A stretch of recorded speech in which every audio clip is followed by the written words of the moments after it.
নমস্কাৰ। মিছকেৰেজ বা early pregnancy loss তাৰ মানে আপোনাৰ প্ৰেগনেন্সিটো আৰম্ভ হৈছিলে কিন্তু কিবা কাৰণত আপোনাৰ বেবী হাৰ্টবিটটো পোৱা নাই, কিবা কাৰণত বেবী গ্ৰোথটো হোৱা নাই বা আপোনাৰ ব্লিডিং হৈ প্ৰেগনেন্সিটো নষ্ট হৈ গৈছে। আমি কি কাম কৰিব লাগে আৰু কি কাম কৰিব নালাগে। মোৰ এজন ছাবস্ক্ৰাইবাৰে এই প্ৰশ্নটো সুধিছিলে, সেইবাবে মই ভাবিলোঁ যে আপোনালোক সকলোৰে বাবে এটা মই সৰুকৈ ভিডিঅ' এটা বনাই আপোনালোকে কি কাম কৰিব লাগে আৰু কি কাম কৰিব নালাগে যাতে আপোনাৰ মিছকেৰেজৰ পৰা আপুনি অলপ হাত সাৰি থাকিব পাৰে, তাৰ বিষয়ে এই ভিডিঅ'টো আজি আপোনালোকে চাই। মিছকেৰেজ কিয় হয়? দুটা কণ্ডিশ্যন আছে। প্ৰথম কণ্ডিশ্যনটো হ'ল যে বেবীটোৰ জন্মগত কিবা প্ৰব্লেম আছে, যেনে কিছুমান জেনেটিক ডিফেক্টছ থাকিব পাৰে। সেইবাবে আমাৰ বডিটোৱে ট্ৰাই কৰে যে এই প্ৰেগনেন্সিটো এবনৰ্মেল আছে, আমি আগুৱাই নিব নালাগে। সেইবাবে বডিটোৱে নিজে প্ৰেগনেন্সিটো উলিয়াই দিব বিচাৰে। সেইটো নেচাৰেল প্ৰচেছ হয়।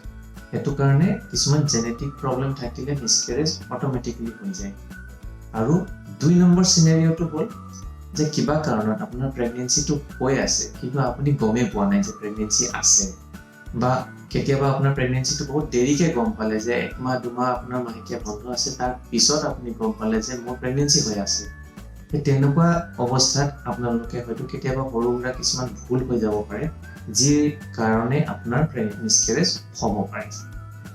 এতিয়া প্ৰথম চিনেৰিঅ' যোনটো আছিলে, যোনটো জেনেটিক প্ৰব্লেমৰ কাৰণে আপোনাৰ মিছকেৰেজ হৈ আছে, সেইটো আমি এভইড কৰিব নোৱাৰোঁ, কাৰণ সেইটো জেনেটিক প্ৰব্লেম জন্মৰ পৰাই হৈছে, সেইটো আমি বাহিৰৰ পৰা একো কৰিব নোৱাৰোঁ। কিন্তু ২ নম্বৰ যোনটো চিনেৰিঅ' আছে, যোনটো আপুনি প্ৰেগনেন্সি হোৱাৰ দেৰিকৈ গম পাইছে বা আপুনি প্ৰেগনেন্সি হৈ থকা অৱস্থাত কিছুমান সাৱধানতা ল'ব লাগিছিলে, সেই বস্তুখিনি আমি ৰোধ কৰিব পাৰোঁ। সেইখিনিৰ বিষয়ে মই আপোনালোকক কেইটামান টিপছ ক'ম। সেই টিপছখিনি আপোনালোকে যদি মানি চলে, তেতিয়াহ'লে বহুখিনি ক্ষেত্ৰত দেখা যায় যে মিছকেৰেজৰ পৰা বাচিব। প্ৰথম টিপটো হৈছে যে আপুনি যেতিয়া গম পালে যে আপুনি প্ৰেগনেণ্ট আছে, প্ৰথম ট্ৰাইমেষ্টাৰ যোনটো প্ৰথম ৩ মাহৰ ভিতৰত আপুনি হেভি বস্তু একো নাদাঙে। কেতিয়াবা আপুনি গম নোপোৱাকৈও বহুবাৰ হৈ যায় যে ২ মাহ প্ৰেগনেণ্ট হৈ আছে, আপুনি গম পোৱা নাই। সেই সময়ত আপুনি ঢেৰ কিবা কিবি কাম কৰি দিলে, ঘৰৰ কাম কৰিলে, গধুৰ বস্তু দাঙিলে, তেতিয়া মিছকেৰেজ হোৱা দেখা যায়। সেইবাবে প্ৰেগনেণ্ট যেতিয়া আপুনি গম পায় প্ৰেগনেন্সি আছে, তেতিয়া আপুনি গধুৰ বস্তু পৰাপক্ষত এভইড কৰক। বহুতো আপুনি ঘৰৰ কাম, যেনেকৈ পটককৈ বাল্টিং এটা, পানী থকা বাল্টিং এটা আপুনি দাঙি আনিলে, বজাৰ কৰা বেগটোকে দাঙি আনিলে, আৰু বহু ক্ষেত্ৰত দেখা যায় কাৰোবাৰ আগৰ বাচ্ছা আছে, ২ বছৰীয়া ৩ বছৰীয়া কাৰোবাৰ বাচ্ছা আছে, সেই বাচ্ছাটোক কোচত লৈ খেলা দেখা যায়। সেই বাচ্ছাটোতো ৱেইট আছে, তো সেইকাৰণে সেইবিলাক বস্তু আমি এভইড কৰিব লাগিব। কেতিয়াবা আপোনাৰ হয়তো যোনটো জেগাত কাম কৰে, আপোনাৰ জব প্ৰফাইলটো এনেকুৱা যে আপোনাৰ গধুৰ কাম কৰিব লগা হয়, যিমান পাৰে এই বস্তুটো এভইড কৰক। আপুনি যাতে গধুৰ বস্তু নাদাঙে। প্ৰথম ৩ মাহ অলপ সাৱধান হৈ থকাটো ভাল। ২ নম্বৰ টিপ হ'ল আপুনি খোৱা খাদ্য। প্ৰেগনেন্সি যেতিয়া আৰম্ভ হয়, প্ৰথম ট্ৰাইমেষ্টাৰত আপুনি একেবাৰে অমিতা, আনাৰস, সেইকেইটা বস্তু নাখাব। তাৰোপৰি আধা কেঁচা আপোনাৰ কেতিয়াবা ডিম খাব, আধা কেঁচা মাংস খায়, সেইবিলাক বস্তু এভইড কৰক। বাহিৰৰ ৰাস্তাত বনোৱা খানা, চালাড হওক বা বাহিৰৰ খানা পৰাপক্ষত এভইড কৰা ভাল, কাৰণ আপোনাৰ যদি পেটৰ অসুখ হৈ যায়, তেতিয়া আকৌ আপোনাৰ প্ৰব্লেম আৰম্ভ হৈ যায়। সেইবাবে প্ৰথম ট্ৰাইমেষ্টাৰত আপোনাৰ খাবলৈ হয়তো বহুত মন যায়, ঢেৰ কিবা কিবি খাব মন যায়, কিন্তু ঘৰতে বনোৱা, চাফা চিকুণকৈ বনোৱা আৰু প্ৰপাৰলি কুকড ফুড, সেইটো খাব। আৰু যিহেতু প্ৰেগনেন্সি আপোনাৰ ৯ মাহৰ সময় আছে, আপুনি খাবলৈ বহুত সময় পাব, সেইকাৰণে সেইটো চিন্তা নকৰিব। খালি প্ৰথম ৩ মাহ অলপ সাৱধান হৈ থাকিব। ৩ নম্বৰ আপোনাক টিপটো দিওঁ যে বহুতো দেখা পাইছোঁ প্ৰেগনেন্সি যেতিয়া হ'ল বুলি গম পালে, মহিলাসকলে একদম কনচিয়াছ হৈ যায় যে মোৰ ৱেইটটো বহুত বাঢ়ি যাব প্ৰেগনেন্সিৰ সময়ত, মই বডিটো ভালকৈ ৰাখিব লাগিব, একদম এক্সাৰচাইজ আৰম্ভ কৰি দিয়ে, প্ৰেগনেন্সি য়োগা আৰম্ভ কৰি দিয়ে, ডায়েটিং আৰম্ভ কৰি দিয়ে। কিন্তু প্ৰথম ট্ৰাইমেষ্টাৰ, প্ৰথম ৩ মাহত এইবিলাক আপুনি নকৰিব। আপুনি নতুন এক্সাৰচাইজ একো হাতত নল'ব। আপুনি জিম বা ডায়েটিং এইবিলাক প্ৰথম ৩ মাহত নকৰিব। আপোনাৰ বহুত সময় আছে এইবিলাক কৰিবৰ বাবে।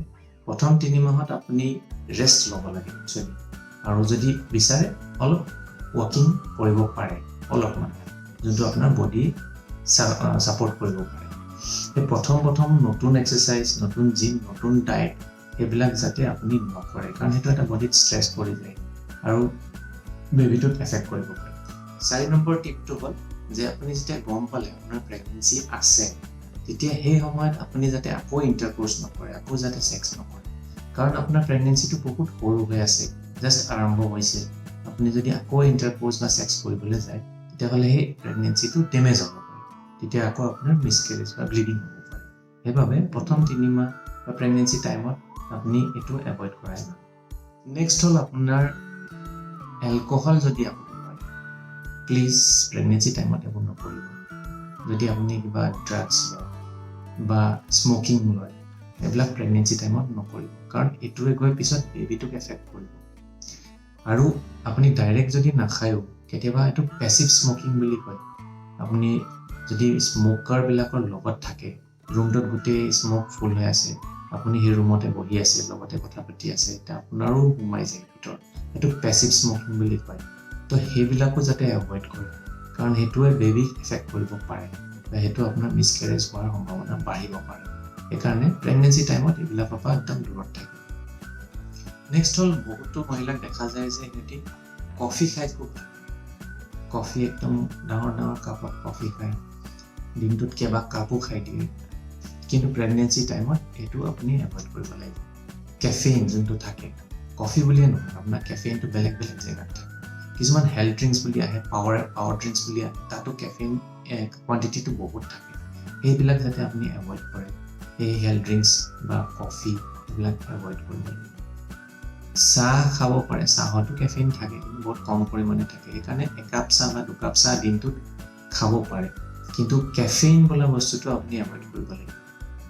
আৰু চবতকৈ ইম্পৰ্টেণ্ট টিপটো হ'ল যে আপোনাৰ ডক্টৰজনে যোনকেইটা আপোনাক টেষ্টৰ কথা কৈছে, আপোনাৰ ব্লাড টেষ্ট কিছুমান থাকে আৰু কিছুমান আল্ট্ৰাচাউণ্ড টেষ্ট থাকে, এইকেইটা যাতে আপুনি সময়মতে কৰে, যোনটো ৰিকমেণ্ড কৰা হয় ৰিকমেণ্ড কৰা মতে কৰে। কিহৰ কাৰণে কৈছোঁ, আপোনাৰ ব্লাড টেষ্টত আপোনাৰ কেইবাটাও বেমাৰ ধৰা পৰিব পাৰে, যেনে আপোনাৰ thyroid problem, sugar problem, blood pressure problem, blood clotting problem, এই সকলোবিলাক প্ৰেগনেঞ্চি সময়ত নতুনকৈ আৰম্ভ বহুতৰ। আগৰ পৰা নাথাকিব পাৰে, আপোনাৰ আগতে থাইৰইড নাই, চুগাৰ নাই, চব আগতে চেক কৰিছে, চব নৰ্মেল, কিন্তু প্ৰেগনেঞ্চি যেতিয়া আৰম্ভ হয়, আপোনাৰ লগত এইকেইটা প্ৰব্লেমো আৰম্ভ হয়। সেইকাৰণে এইটো একবাৰ চেক কৰাটো খুবেই জৰুৰী যে আপোনাৰ thyroid, sugar, blood pressure, blood clotting এইকেইটা হৈছে নেকি নতুনকৈ।